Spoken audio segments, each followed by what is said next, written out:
It began as a quiet exchange between two artists, one known for his silent depth, the other for sharing stories that touched the sacred. But when Taehyung spoke about Jungkook, the room changed. Jimmy Fallon's smile faded, his eyes welled up, and for a moment, even the cameras seemed to hesitate. What Taehyung revealed wasn't scripted, and what followed would leave everyone breathless. The golden hour light filtered through the tall windows of a private Manhattan screening room, casting long shadows across plush leather chairs arranged in intimate clusters. Tonight's gathering was exclusive. A small group of entertainment's most influential figures had come together for a private preview of Jimmy Fallon's latest creative effort, a passion project that had consumed years of his energy and heart. Jimmy stood at the front of the room, his hands gripping a microphone with the intensity of someone who had poured his soul into the work. At 50, the late-night host carried himself with the bearing of someone who had weathered decades of fame's contradictions. His eyes scanned the crowd of musicians, producers, and creatives who had come to witness what many were calling his most personal endeavor yet. "Ladies and gentlemen," Jimmy began, his voice carrying the warmth and weight that had made him beloved on television and stage. "What you're about to see tonight isn't just a project, it's a confession. It's a journey through the darkest valleys of human experience towards something that might be called healing." The audience settled into expectant silence, understanding they were about to witness something rare. Among the gathered faces, some famous, others powerful behind the scenes, one figure stood out for his quiet presence rather than his celebrity. Taehyung sat in the third row, his characteristic humility on full display as he listened with the focused attention he brings to everything in his life. What none of them knew was that tonight's screening would become something far more profound than a simple creative premiere. What they were about to witness would challenge everything they thought they understood about connection, forgiveness, and the mysterious ways that healing arrives when least expected. The piece that flickered to life on the screen told the story of someone broken by their own choices, seeking reconciliation through an encounter with unconditional love. It was a story that mirrored Jimmy's own journey through scandal, personal loss, and the long road back to something resembling peace. As the credits rolled 90 minutes later, the room sat in profound silence, not the polite kind that follows a typical performance, but the sacred hush that comes when people have been touched by something larger than art. Jimmy stepped to the front again, eyes bright with the vulnerable hope of someone who had just shared a part of his soul. "I'd like to open the floor," he said softly, "for your thoughts, your experiences, your own encounters with grace." Hands rose, and for the next 30 minutes, the room filled with honest, rare conversation. But through it all, Taehyung remained silent, his eyes thoughtful, his posture still. Jimmy noticed. "Taehyung," he said gently, "you've been quiet tonight. I'm curious about your thoughts on all of this, on connection, on redemption, on Jungkook." The room fell silent again, but this time with anticipation. Everyone present knew Taehyung's reputation for thoughtful, profound responses. They expected wisdom, perhaps poetic insight drawn from his well-documented introspection. What they didn't expect was what happened next. Because Taehyung's response to this simple question about Jungkook would shatter every assumption in the room and leave Jimmy Fallon, a man who had built his career on emotional honesty and cultural resonance, in tears. As Taehyung took a deep breath and prepared to speak, something in his expression suggested that what he was about to share would do more than move the audience. It would challenge everything they thought they knew about love, loss, and the quiet, sacred presence of human connection. Taehyung shifted slightly in his chair, his hands resting calmly on his knees. A stillness settled around him. "You know, Jimmy," Taehyung began, his voice low, carrying that unmistakable gentleness that makes people lean in. "I've spent most of my life avoiding public talks about Jungkook. Not because I don't think about him, but because..." He paused, choosing his words carefully. Because in this industry, sincerity often gets mistaken for spectacle. There were a few uncomfortable shifts in the room. Taehyung had just voiced something everyone knew but rarely said aloud. "But your project tonight," Taehyung continued, looking directly at Jimmy. "It felt different, like it came from a place of true searching, not answers. And that's actually where I found Jungkook most powerfully present in my own life." Jimmy nodded, sensing that Taehyung was about to reveal something sacred. "Most people know about the things I've been through," Taehyung said, his voice steady despite the weight of what was coming. "The pressure, the burnout, the grief of losing a brother. Not by blood, but by everything else that matters. The room went completely still. What people don't know, Taehyung continued, is that for years I was angry. Furious, really. At life, at the world, at anything that dared to call itself loving and still allowed someone like Jungkook to slip away. Several in the audience exchanged glances. This wasn't a publicist-crafted story of celebrity grief. This was something raw. I remember sitting alone in a studio, Taehyung said, months after it happened. The silence was unbearable. And then I remembered something Jungkook once said. Not in a performance, just to me. He said, "Even if no one sees you, I do." He paused, and I realized, maybe that kind of seeing doesn't end. The silence in the room deepened, transformed into something reverent. I didn't see a light.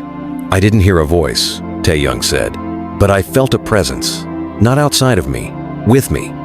Like someone was sitting beside me, not fixing the grief, just carrying it with me. Jimmy leaned forward, visibly moved. That's when I realized, Taehyung continued, maybe we don't lose the people we love to death. Maybe we lose them to forgetting. And maybe remembering, really remembering, brings them back, not in body, but in truth. His voice broke, but he continued. Jungkook didn't try to fix me. He loved me. Not for who I could become, but for who I already was. Broken, tired, unsure. Taehyung wiped his eyes. That's the kind of love that changes you not by healing your wounds, but by staying with you in them. The room had turned into something sacred. Taehyung's words had turned grief into grace. And Jimmy Fallon, once the man who made the world laugh, now sat in quiet tears, realizing that something fundamental had shifted inside him. Not just in how he saw Jungkook, but in how he understood love itself. And that, perhaps, was the greatest revelation of all. Jimmy Fallon sat frozen, tears tracing quiet lines down his face, his expression open in a way rarely seen outside the most intimate conversations. Around the room, others mirrored his silence, not the kind born from politeness, but the deep, breath-held stillness that comes when something sacred unfolds in real time. He finally spoke, voice trembling. Taehyung, I've been chasing answers, through comedy, through projects, through trying to make sense of what we lose, who we lose. He paused, struggling. But what you just said, that maybe love doesn't fix the wound but sits inside it, that's something I've never let myself believe. Taehyung nodded slowly, not as a performer receiving praise, but as someone who understood. I always thought I had to move on to honor Jungkook, Jimmy said, his voice rough with emotion. That staying in the pain meant I was stuck. But maybe what you're saying is that staying in the pain with love, that's actually how we carry him. Taehyung looked at him, his voice softer now, barely above a whisper. We don't move on, we move with. There's a difference. That phrase settled over the room like a benediction. We move with. Suddenly, the room felt less like a private screening and more like a gathering of hearts and shared confession. Producers, musicians, actors, each of them carrying their own griefs, their own questions, looked around as if seeing one another clearly for the first time. Someone in the back wiped away tears. Another gripped the armrest of their chair a little tighter. I spent years trying to turn my grief into something useful, Jimmy said, staring at the floor now. Into content, into meaning. And maybe that was my mistake. Maybe grief isn't meant to be used. Maybe it's meant to be shared. Taehyung didn't answer with words. He simply placed a hand gently on Jimmy's arm. And in that quiet moment, Jimmy understood something that no amount of therapy, no late-night monologue, no well-crafted creative project had ever shown him. That the truest form of love, the kind that doesn't demand resolution or performance, is the kind that remains, even when everything else is gone. Even when you're sitting in a room full of people, all pretending not to feel too much. Even when you're just two men remembering someone who changed you forever.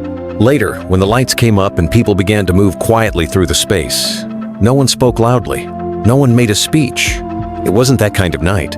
But as they left, many paused near Taehyung, offering quiet nods, grateful glances. Some reached for his hand. Others simply mouthed, "Thank you." And Jimmy? He stayed behind, still seated, still tear-streaked, but not alone. Something had shifted in him. Not a resolution. A recognition that grief, like love, doesn't end. It deepens, it matures, It begins to carry us as much as we carry it. 6 months later, Jimmy Fallon announced a new project, not a show, not a special, not a reboot, a conversation series. Quiet, intimate, about love, about loss, about memory. And the first episode? A chair for Jimmy, a chair for Taehyung, and an empty chair in between them for Jungkook. The empty chair between Jimmy Fallon and Taehyung became more than a tribute. It became a symbol, a quiet invitation to everyone watching to sit with their own loss, their own memories, their own unspeakable truths. When the first episode aired, it wasn't preceded by flashy promos or dramatic trailers. No applause track, no sweeping music, just the title, With, and a simple description. A conversation about grief, presence, and the ones who never leave us. The screen opened on a dimly lit set soft lamplight. Warm wood, no studio audience. Just Jimmy and Taehyung, sitting in simple chairs. The third one between them. Taehyung wore a dark sweater, his hands clasped loosely. Jimmy looked different. Less host, more human. The usual spark in his eye was still there, but tempered by something deeper. A kind of peace that had nothing to do with jokes or showmanship. He began quietly. I used to think silence was something to fill. Now I think it's something to honor. Taehyung nodded, the smallest motion, and the conversation began, not scripted, not polished, just two people stepping carefully into sacred territory. I think, Taehyung said, when someone we love is gone, we imagine we'll forget them unless we keep telling their story. But what if remembering isn't always loud? What if it's quiet? What if it's the way we live differently because of them? Jimmy leaned in. I've felt that. After my mom passed, after Jungkook, I started to notice these strange moments. Like I'd be laughing, genuinely laughing, and then suddenly I'd feel guilty, as if I was betraying the grief by not drowning in it. I think joy is a form of remembering, Taehyung said. When we laugh again, it's not because we've forgotten them. It's because we're carrying what they gave us into places they can't walk into anymore. He looked toward the empty chair. But maybe they still do. That line stayed with people. Maybe they still do. It became a whisper across social media. Not a trend, a quiet ritual. Fans and viewers around the world began placing an empty chair at their dinner tables, in their music studios, at wedding ceremonies, beside hospital beds. Not for show, for presence, for memory. For those who should have been there and still somehow were. The show With was unlike anything anyone expected. It didn't chase ratings. It didn't compete with talk shows or news cycles. It offered something different, space. Over the next several episodes, Jimmy and Taehyung welcomed guests, not celebrities, but everyday people. A mother who had lost her son to suicide, a nurse who'd worked through the darkest days of the pandemic, a man estranged from his father for decades, now learning how to grieve someone he never truly knew. Each episode featured the same setup, 2 chairs occupied, 1 empty, 1 guest, 1 witness, 1 space for the one who was gone. In one particularly moving episode, a young pianist from Seoul sat in the guest chair. She had lost her sister to leukemia just 6 months before. Through tears, she described how the two of them had always played duets, one on melody, the other on harmony. After the funeral, she couldn't bring herself to touch the keys. I felt like if I played alone, she said, it would mean she was really gone. Jimmy leaned forward. Do you play now? She nodded slowly. Sometimes, but only the left hand, only her part. Taehyung closed his eyes, visibly moved. That's not playing alone, he said. That's how you remember her. After the episode aired, thousands of people sent in videos of themselves playing left-hand-only versions of songs, violinists using 1 string, drummers tapping only with their non-dominant hand. They called it harmony for the absent. But perhaps the most talked-about episode came when Taehyung finally agreed to tell the full story of the night Jungkook passed. It wasn't a story of tragedy. It was a story of presence. He didn't go out in a blaze of lights, Taehyung said, voice trembling. There was no stage, no cameras. It was just us, quiet, still. He described sitting beside Jungkook in a hospital room, singing softly to him even after he had stopped responding. He held his hand. He talked to him. He cried. And at one point, just before sunrise, he whispered, "You're not going alone." The monitor beeped, and then it didn't. "I don't know if he heard me," Taehyung said. "But I think maybe he did. Or maybe he just knew, because he didn't look scared." There was a long silence. "I used to ask why," he continued. "Why him? Why then? Why that way?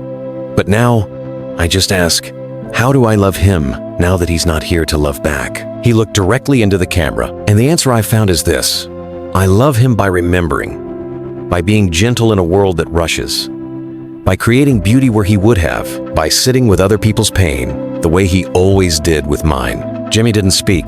He couldn't. His face was wet with tears. That episode was streamed over 80 million times in its first week.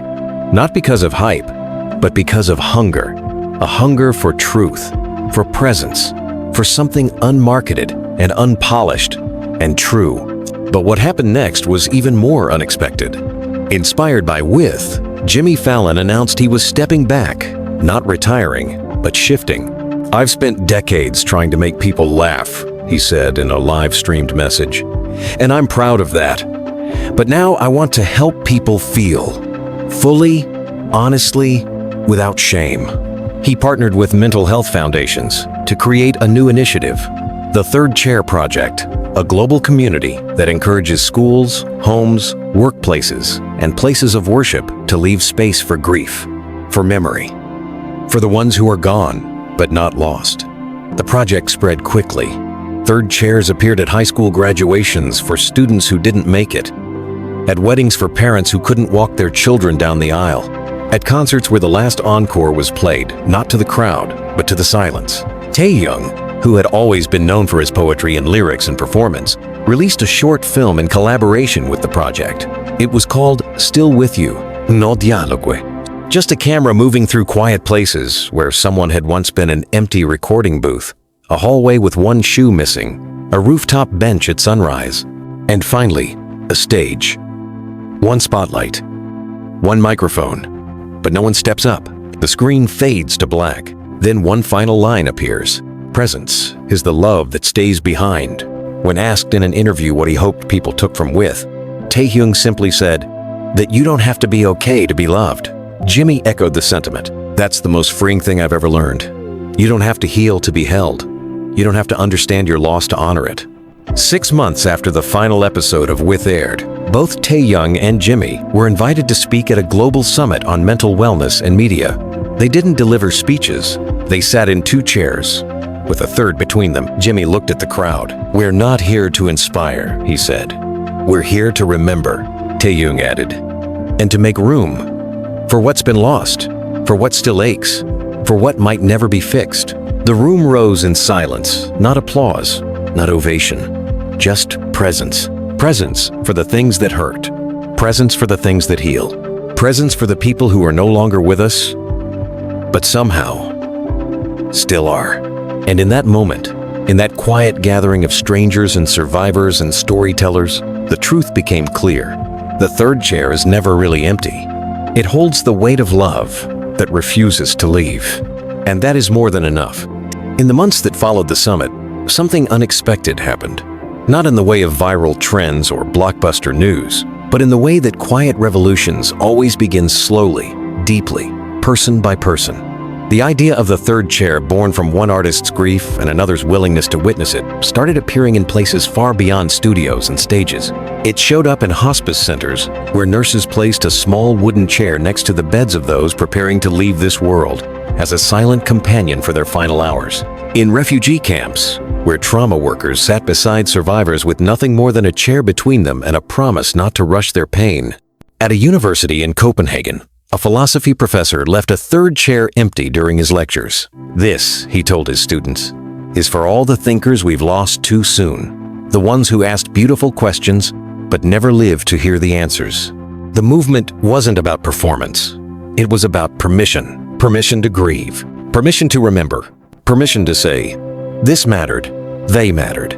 As With continued to live on through streaming platforms, international translations, and classroom discussions, its 2 original creators, Taehyung and Jimmy Fallon, stepped deeper into the role they had not planned for, not as teachers, but as fellow travelers. They were invited everywhere, to film festivals, grief symposiums, even religious conferences. But they always declined the title of speakers.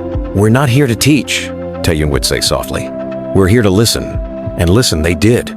At a gathering in Kyoto, a young girl no more than 10 stood up and told them that she had lost her brother to suicide the year before. She had been too afraid to cry in front of her parents, worried it would make things harder for them. So instead, every day after school, she would come home, place a small chair in her room, and tell it everything she couldn't say out loud. "I didn't think anyone knew," she said shyly, "until I watched with, and then I knew I wasn't strange. I was remembering." Taehyung bent down to her level and whispered, "That's not just remembering, that's love in its purest form." Meanwhile, Jimmy found himself speaking less on late-night television and more in group circles, community centers, and hospital waiting rooms. He was no longer Jimmy Fallon, the entertainer. He was Jimmy Fallon, the witness. One night, in a small church basement in Minnesota, a man in his 60s stood and said, "I buried my son 20 years ago. I've never said his name in public. I thought that would make it worse." Then, after a pause, with trembling hands, he said it aloud for the first time. "Caleb." And just like that, a third chair was filled. Back in Seoul, Taehyung returned to the recording studio where he and Jungkook had spent countless hours. It had been untouched for years, quietly preserved by the team not out of fear, but reverence. He didn't come to write a song.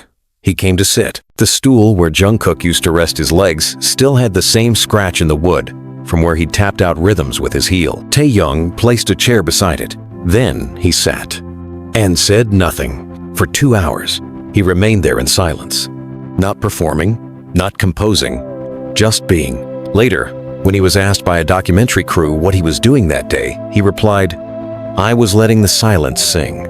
Those words became the title of his next album, Let the Silence Sing. It was unlike anything he'd done before. Sparse instrumentation, field recordings of breath, wind, and quiet footsteps. No verses, no choruses, just melodies that seemed to drift in and out as if heard from another room. The album cover, a photograph of 2 empty chairs facing each other. No names, no captions. And yet, millions knew exactly who it was for. Meanwhile, Jimmy was beginning a new chapter of his own. He bought a small property outside of New York City, a house surrounded by trees and open air. He called it the Listening House. It wasn't a retreat center. There were no programs, no workshops, just chairs, dozens of them, inside, outside, in gardens, around fire pits, beside windows, all arranged in pairs, with a third always left waiting. He opened it to anyone who needed space to grieve. Writers came and left letters on the chairs. Musicians came and played songs they had no words for. Parents came and held the empty chair as if it still contained the weight of their child's laughter. And in every room, on a simple plaque, were Taehyung's words, "You don't have to be okay to be loved." The house filled slowly, not with noise, but with presence. Every now and then, Jimmy would invite someone to sit with him on the porch, say nothing for an hour, and then leave. Sometimes silence is the greatest kindness. One guest, a widowed grandmother, left a note on her pillow before departing. "I didn't speak a word, but I heard everything I needed." Years passed. The third chair never faded. It became a symbol in memorial services, in art, in music, in spaces where grief had long been unwelcome. Even in Taehyung's concerts, the tradition continued. No matter how massive the venue, there was always one spotlighted seat left empty at the front row. And at one concert, during the final song, Taehyung paused the music, walked to the edge of the stage, looked directly at the chair, and said into the mic, "Still with me?"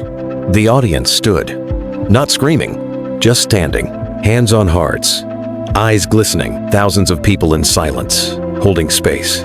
It became one of the most shared clips in the history of digital media, not for its spectacle, but for its stillness. Jimmy and Taehyung, now older, now quieter, met again at the Listening House. It had been years since they sat together on camera, but they didn't record this meeting. There were no producers, no microphones, just 2 chairs on the porch, and a third one between them. Taehyung brought a small item from Seoul, a faded bracelet Jungkook had once given him. He placed it on the third chair. Jimmy didn't speak. He simply reached out, placed his hand over Taehyung's, and sat with him as the sun began to set. Neither of them needed to say a word, because love, real love, doesn't need an audience. It just needs space, a chair, a name, and someone willing to stay. And so the story goes on, not as a documentary, not as a headline, but as a quiet practice. In the lives of millions who now understand, grief is not a problem to solve, but a companion to welcome. Love is not about fixing the broken pieces, but about staying when they're scattered.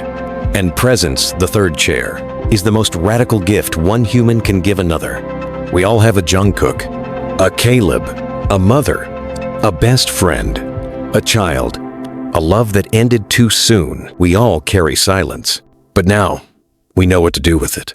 We let it sing, and we leave a chair, just in case they're still with us. You said, "Continue 7 kisits karakter." ChatGPT said, "Lanjutan narasi." Bagian 4. The years moved gently forward, and though time did what time always does, softened some edges, dulled certain details, it never diminished the power of that third chair. It had transcended its origins. What began as a private moment between Taehyung and Jimmy Fallon, rooted in grief and memory, had quietly reshaped how millions around the world engaged with sorrow, remembrance, and love. Not through movements or institutions, but through presence, through space, through stillness. Hospitals began installing quiet rooms, called rooms of witness, furnished with 3 chairs and nothing else. They were not therapy rooms. They were sacred spaces, designed not for fixing, but for being. Flight attendants started leaving a single rose on empty seats when carrying the belongings of a fallen soldier. Students left chairs decorated with ribbons at graduation ceremonies for classmates who had passed too soon. Artists began leaving chairs in their galleries, inviting visitors not just to view the work, but to sit, remember, and bring their own stories into the silence. This practice became a quiet ritual across cultures, languages, and faiths. In a mosque in Istanbul, an imam gave a sermon about the mercy of stillness, ending with a gesture toward an empty chair placed near the front of the prayer hall. In a temple in Sri Lanka, a monk explained to young novices that grief doesn't demand your answers, only your attention. In synagogues and cathedrals, pastors and rabbis began including third chairs in services dedicated to mourning, allowing space for the presence of those lost and the memories still unfolding in the hearts of the living. Even in the most unexpected places, prisons, airports, military bases, people found comfort in the idea that their grief wasn't shameful. It wasn't something to be hidden away until it could be intellectualized or sanitized. It was love with nowhere to go. And now, finally, it had somewhere to sit. 10 years after the first taping of With, a global memorial event was held, the gathering of the third chair. It wasn't broadcast on mainstream networks. There were no celebrity hosts, no flashy performances, just a quiet invitation shared online. Bring a chair, bring a name, bring your presence. What began as a digital concept turned into a worldwide day of remembering. In cities across the globe, New York, Tokyo, Buenos Aires, Nairobi, Reykjavik, people gathered in parks, community centers, beaches, rooftops, even alleyways. They brought folding chairs, wooden chairs, wheelchairs, rocking chairs, lawn chairs. They brought photos, scarves, books, toys, shoes. They brought names. Some sat in silence. Others shared stories. Some cried openly. Others just closed their eyes and held a hand. No one gave instructions. None were needed. In Seoul, the gathering was held in a wide open plaza at dusk. Thousands came. Taehyung was there not as a performer, but as a participant. He wore simple clothes and walked among the people anonymously, sitting beside strangers, listening to whispered names spoken into the wind. In Central Park, Jimmy Fallon sat beside a teenage girl who had lost her brother to a car accident. They didn't speak much, but when she whispered, "He would have loved this," Jimmy simply nodded and said, "He still might." Drone images from around the world showed endless circles of chairs, some empty, some not, all meaningful. One commentator described the event not as a performance or protest, but as the world exhaling together, and perhaps that was exactly what it was. A collective exhale. A breath for what had been lost. A breath for what was still with us. As time passed, the public figures who had first embodied this movement, the artist and the comedian, the singer and the host, faded somewhat from the center of attention, not because they were forgotten, but because the work had become larger than them. It no longer required a face, only a chair. Jimmy spent his later years at the listening house, welcoming guests without ever asking them to explain why they came. His once globally recognized voice became quieter, warmer. Visitors often said he'd listened better than anyone they'd ever met. He started calling it listening without agenda. On his 75th birthday, a letter arrived from Taehyung, now living on a small island off the coast of Jeju. It contained a drawing, 2 chairs facing the sea. A third turned slightly sideways, as if someone had just risen from it. Beneath the drawing were 6 words, handwritten in Hangul. "We never grieve alone, not really." Jimmy framed it and hung it in the foyer. He passed peacefully in his sleep 3 months later. No press release, no fanfare. His family honored his request for a simple ceremony. A few friends, an open window, and 3 chairs under the maple tree out back. One of those chairs was left empty. Later, someone added a note to it. "Still with us." Taehyung received the news one morning as he walked along the shore. The wind brushing gently through his long coat. He didn't speak for a long time, just stared out at the waves. Then he reached into his pocket and took out a small object, a stone he and Jimmy had once found together on a quiet hike near Hudson Valley. It had a natural groove in the center, shaped like a thumbprint. Taehyung placed it on a driftwood bench overlooking the sea. He didn't cry. He smiled. "I'll see you," he whispered to the wind, "wherever people are brave enough to stay." And he walked on. Today, the Third Chair Project continues not as an organization or foundation, but as a living, breathing presence in the world. It's taught in classrooms, practiced in homes, honored in gatherings of all sizes. Writers describe it as sacred silence. Musicians call it the harmony beneath the melody. Children call it the seat where memories sit. At its heart, it remains beautifully simple. 1 chair for you, 1 chair for me, 1 chair for who we carry. And that's enough. That's always been enough. Somewhere right now, in a hospital, in a living room, in a school gymnasium, someone is sitting beside an empty chair. They aren't performing. They aren't explaining. They aren't rushing to feel better. They're just being. And the silence around them? It isn't absence. It's presence. It's the sound of grief being met. Not with answers, but with love, with memory, with grace. With a companion who doesn't ask for anything except this one act of courage. To sit, to stay, to let the silence sing. It was supposed to be a lighthearted evening, just another episode of The Tonight Show. The band was ready, the jokes were written, the audience buzzing, but no one, not even Jimmy Fallon himself, could have predicted what would unfold on that stage when Kim Taehyung, known to millions simply as V of BTS, took his seat across from him. The segment began as usual. Taehyung smiled, charming and unassuming, dressed in a simple black suit with a soft lilac shirt peeking out. The cheers from the crowd were deafening, but he responded with his trademark humility, bowing his head, offering a soft thank you, and flashing that gentle, knowing smile. Jimmy, full of energy, opened the interview with laughter. They talked about music, upcoming projects, the weather in Seoul. Then Jimmy asked the question he always asks BTS members when they visit. "What's something you've been thinking about lately?" A standard question. But Taehyung paused, and the entire room shifted. The lights didn't dim, but they might as well have. "I've been thinking about Jungkook," Taehyung said quietly, voice steady but low. There was a stillness in the room that even the cameras couldn't ignore. Jimmy leaned in slightly, sensing that something deeper was coming, but unsure where it might lead. "I think about how he's not here with us in the way he used to be," Taehyung continued. "But somehow, he still is."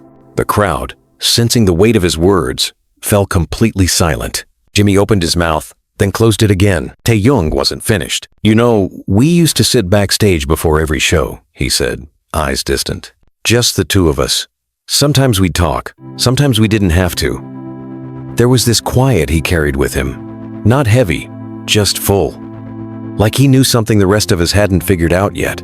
A tear slid down Jimmy's cheek before he could even try to stop it. Taehyung looked over at him, not embarrassed, not performing, just present. I still hear his voice sometimes, he added. Not in a ghost way, in a memory way. Like when I need strength, or when I forget who I am, he reminds me. Jimmy wiped his eyes, laughing softly through the tears. You just brought him into the room, Taehyung nodded. I think he's always been here. We just needed to slow down enough to notice. For a long moment, no one said anything. The audience remained quiet. The music didn't play, and the show, just for a moment, stopped being a show. It became something else. A space where grief was not awkward, where love for someone gone wasn't a sad story, but a living, breathing presence. Where two men, one from a comedy stage in New York, the other from a stage in Seoul, shared something deeper than words. When the show returned from break, Jimmy looked into the camera with red-rimmed eyes and said, "Tonight, we were reminded that sometimes the most powerful things aren't funny or flashy, they're just true. And for everyone who watched, who grieves someone quietly, who misses someone silently, that moment was not just television. It was healing. It was presence. It was love, still here." You said, "Continue." ChatGPT said. As the show wrapped and the credits rolled, there was an unusual hush backstage. No one rushed to tear down the set.